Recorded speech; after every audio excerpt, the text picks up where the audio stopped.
할렐루야. 오늘은 12월 26일 화요일입니다. 오늘도 정시 매일 예배에 함께 하시는 성도님들 한 분 한 분 사랑하고 축복합니다. 다 같이 사도신경 고백하며 예배 자리로 나가겠습니다.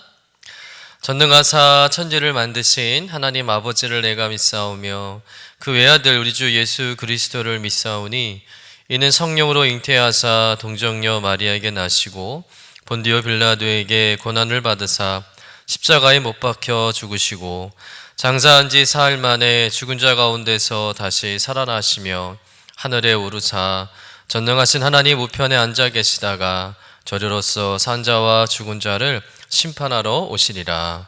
성령을 믿사오며 거룩한 공예와 성도가 서로 교통하는 것과 죄를 사하여 주시는 것과 몸이 다시 사는 것과 영원히 사는 것을 믿사옵나이다. 아멘. 다 같이 찬송가 303장 날 위하여 십자가에 우리 함께 찬송하겠습니다.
오늘 우리에게 주시는 하나님의 말씀은 잠언 29장 1절에서 7절까지의 말씀입니다.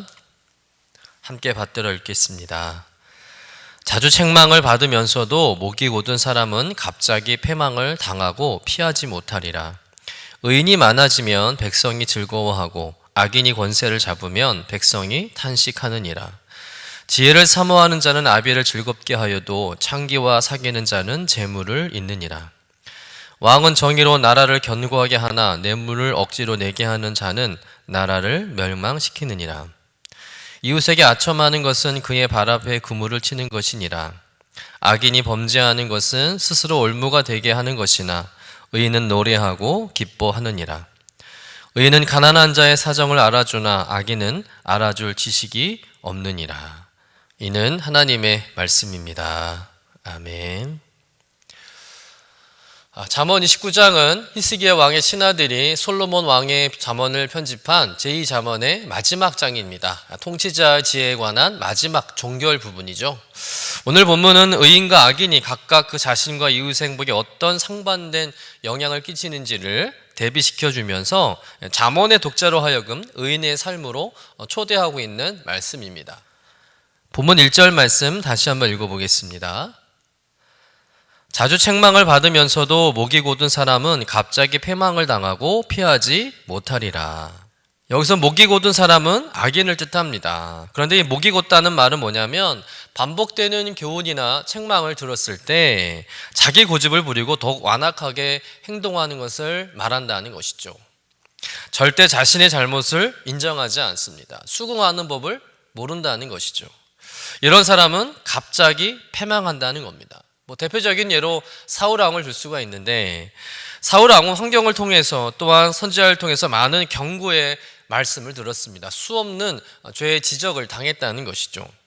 그러나 자신의 고집과 생각을 버리지 못하고 버티다가 결국 패망하게 됩니다. 여러분, 하나님께 받은 책망과 경고의 말씀을 간과해서는 안 될 줄로 믿습니다. 말씀이 정확히 선포되고 있음에도 불구하고 자신의 고집과 생각을 꺾지 못해서 묵과해 버린다면 이것처럼 큰 죄는 없는 것입니다. 여러분 삶 가운데 하나님의 말씀을 흘려버리는 것을 너무 쉽게 생각해서는 안 된다는 것입니다. 그런 자는 오늘 성경대로 패망하게 된다는 것이죠. 그러나 책망을 받고 자신의 생각과 고집을 꺾는 자는 패망 가운데서도 건짐을 받게 되는 줄로 믿습니다. 여러분 삶 속에서 들려지는 하나님의 책망과 말씀에 귀를 기울이시고 그 말씀 앞에 겸손히 엎드리는 여러분 되시기를 주님의 이름으로 간절히 축원합니다. 이어서 2절 말씀을 같이 한번 읽어보겠습니다. 의인이 많아지면 백성이 즐거워하고 악인이 권세를 잡으면 백성이 탄식하느니라. 의인이 많아지면 온 백성이 즐겁지만 악인이 득세를 하게 되면 백성들이 고통스러워진다는 것이죠. 당연한 말씀입니다. 의인은 하나님을 경외하고 또 백성을 섬기는 겸손한 지도자, 왕을 뜻하겠죠. 또한 1절에 비춰보면 책망을 받으면 하나님 앞에 엎드릴 줄 아는 자임을 우리가 생각해 볼 수 있습니다. 그런 의인이 나라를 통치하고 백성을 다스릴 때 백성들은 편안하고 즐거울 수밖에 없는 것이죠. 하나님의 공의가 실천되고 또 백성들을 사랑함으로 인해서 모두가 행복하게 살 수 있는 겁니다. 여러분, 하나님께서는 한 사람의 의인을 통해서 공동체 전체에 은혜와 축복을 주시는 줄로 믿습니다. 그래서 공동체의 지도자를 뽑는 일이 그 어떤 것보다 중요하다는 거예요. 지도자 한 사람을 잘못 뽑으면 모두가 고통을 받게 된다는 겁니다. 그러나 좋은 지도자를 세우면 그 한 사람 때문에 모두가 행복해지는 거예요. 즐거워지는 것이죠. 그런 의미에서 우리나라 지도자 가운데 의인들이 많이 세워졌으면 좋겠습니다. 우리 지역에 의인들이 더 많아졌으면 좋겠습니다. 우리 교회와 또 우리가 속한 모든 공동체에 의인들이 많아져서 모두가 즐거워지고 행복해지는 은총을 누리시는 저와 여러분 되시기를 주님의 이름으로 간절히 축원합니다. 이어서 3절 말씀 같이 읽어보겠습니다. 지혜를 사모하는 자는 아비를 즐겁게 하여도 창기와 사귀는 자는 재물을 잇느니라. 여러분, 지혜를 사모하는 자는 책망을 듣고 받아들이고 또 자신의 잘못을 고칠 줄 아는 사람이죠. 그만큼 지혜를 귀히 여기고 사랑한다는 증거입니다. 여러분의 자녀가 다른 사람들에게 참 아무개는 참 지혜로운 것 같아요 라는 칭찬을 들으면 기분이 좋지 않습니까? 가족의 영광이잖아요. 그처럼 여러분 지혜로운 사람은요 모든 사람에게 사랑받습니다. 칭찬받고요. 즐거움을 줘요. 기쁨을 줍니다. 반대로 악인은 지혜를 우습게 여기고 창기와 노닥거리며 산다는 거죠. 그로 인해서 모든 재산을 다 탕진하게 됩니다. 그런 자녀는 부모의 큰 근심이 되죠. 가족의 수치가 됩니다.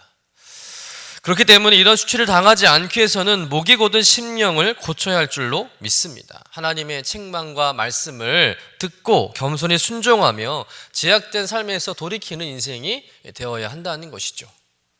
하나님께서 출애굽한 이스라엘 백성들 향해서 목이 곧은 백성이라고 책망하셨습니다. 그들은 말씀을 알면서도 순종하기 싫어서 하나님을 대놓고 거부했던 백성들이죠.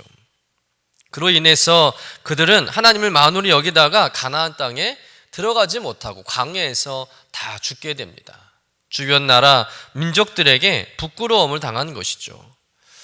여러분, 어떤 훈계와 책망의 말씀도 귀 기울여 들으면서 그것을 겸손하게 받아들이는 지혜를 사모하시기를 주님의 이름으로 간절히 축원합니다.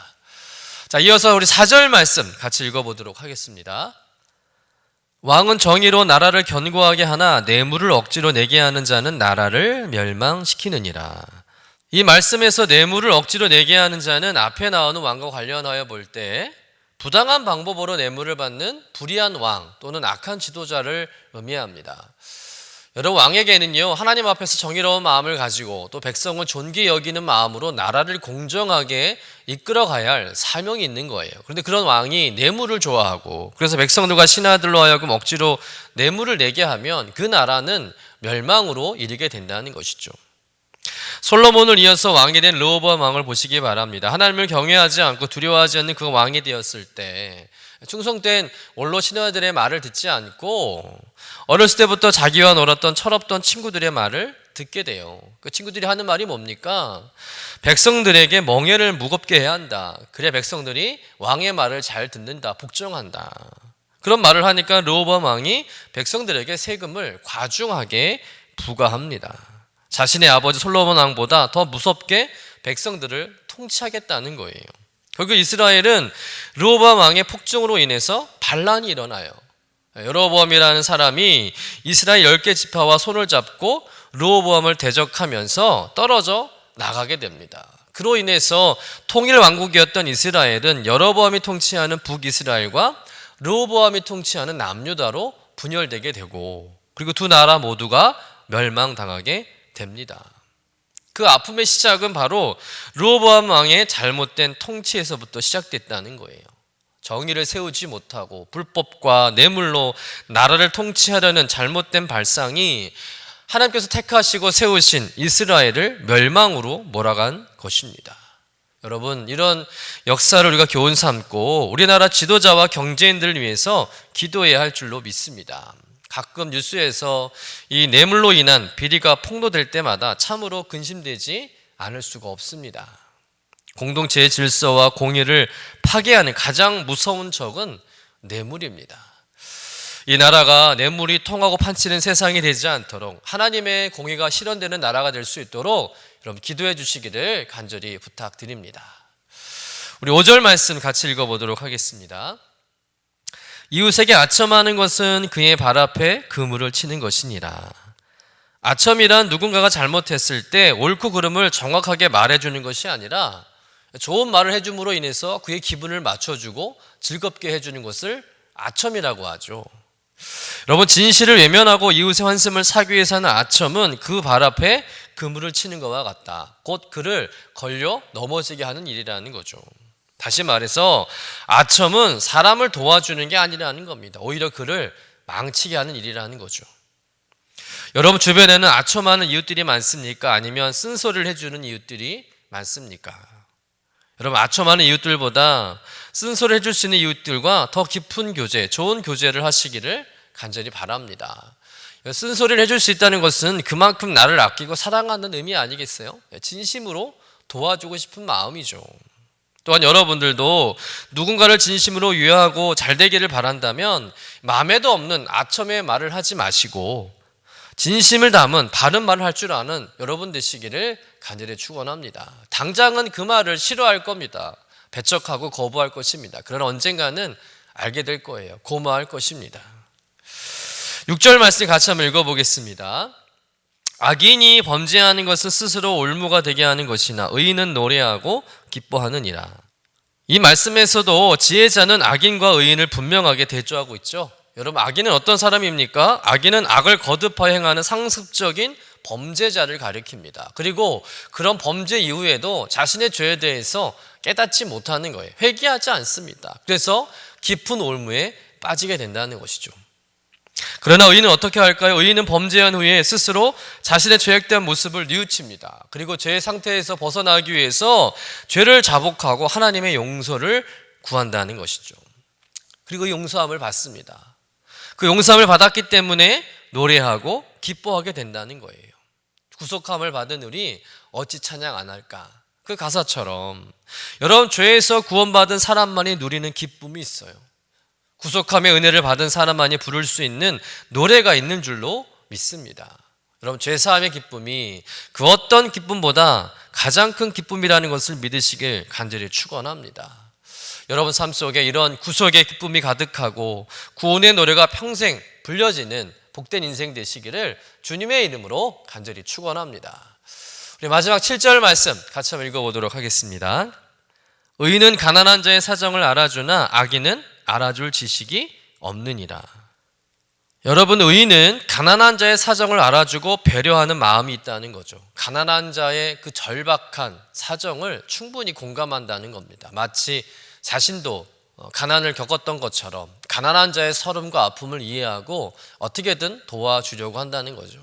그러나 악인은 가난한 자들을 멸시합니다. 왜냐하면 가난한 자들은 자기 인생에 하나 도움되지 않는 존재로 본다는 것이죠. 왜냐하면 돈도 없잖아요. 힘도 없고. 그러니 쓸모없는 존재로 가난한 자들을 생각하는 겁니다. 그래서 그들을 멸시하고 억압하죠.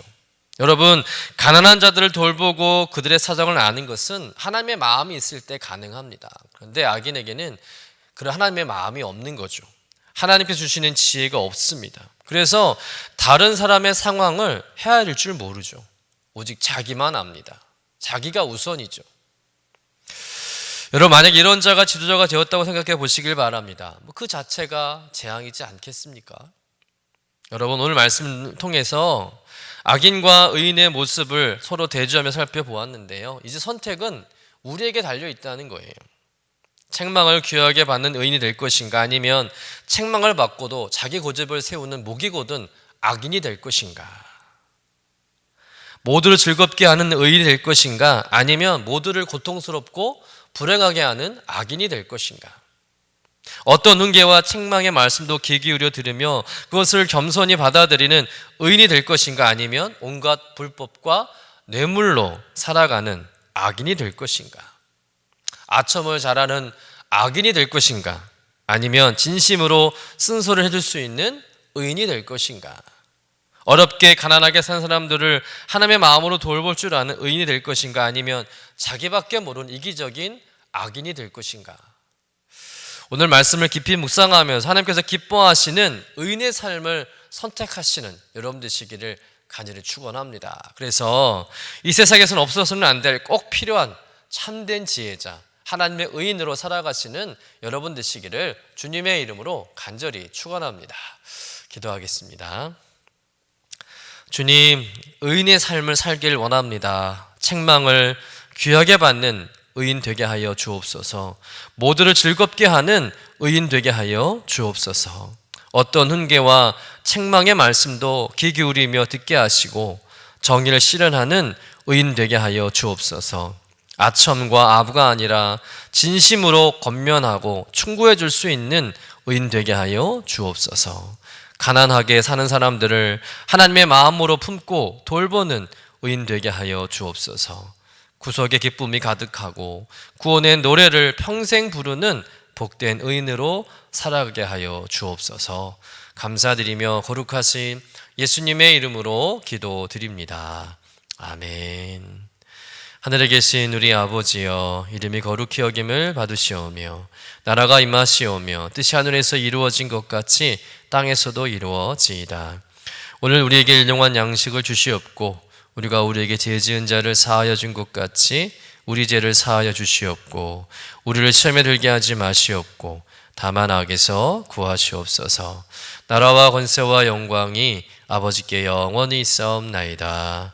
아멘.